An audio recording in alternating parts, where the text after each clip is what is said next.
Finisce l'estate, anche la preparazione, si mettono giù i drink, si riempiono le borracce. Adesso si fa sul serio, amici di Sportisti Liceo da Salvo Giracci, buona stagione a tutti. Parte anche il calcio siciliano, lo fa dal Francolo Monaco di Palermo e Parmonval San Giorgio Piana, 16esimi d'andata della Coppa Italia di Eccellenza.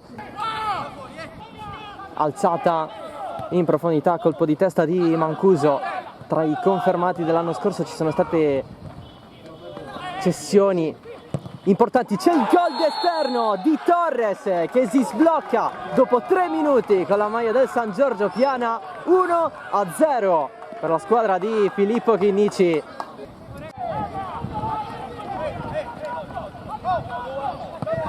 Il tiro da fuori centrale,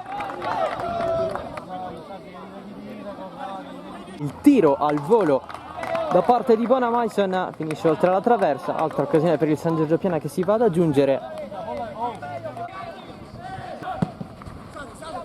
Attenzione, ha corso col mancino, pallone respinto, prova a staccare Azzimati, adesso sale Sami El Amraoui.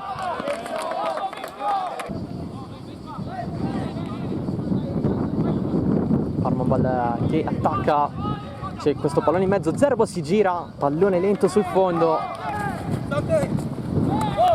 L'attacco di Santiago Torres, se ne va Miliziano, può avanzare con la corsa, pallone dietro, arriva per il mancino sopra la traversa di Scalisi a un passo dal gol.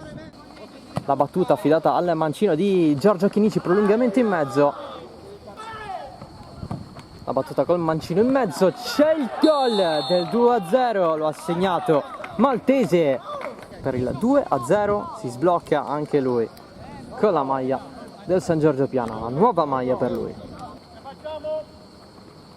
Battuta la rimessa laterale, il cross in mezzo, colpo di testa cercato da Maltese, la protezione del pallone di Azzimati contro Sorrentino, rientra il cross in mezzo, deviazione in porta e stavolta sì che c'è il gol del 3-0, la doppietta per Maltese. Ingresso sul fronte d'attacco per la Parmonval, occhio all'esterno provato da Maltese, c'è il tiro in porta, c'è il gol anche per Miliziano, il 4-0 del San Giorgio Piana. Come abbiamo detto è entrato Lorenzo Favatta, lato Parmonval, occhio però al San Giorgio Piana che si accentra con la conclusione centrale, raso terra di Santiago Torres. Scalisi, lancio lungo, c'è l'anticipo di Savoca, però c'è lo scippo da parte del San Giorgio Piana che fa 5-0 con il gol di Azzimati. Ruisi, cross in mezzo, colpo di testa ma tutto per Russo che propone sul secondo palo.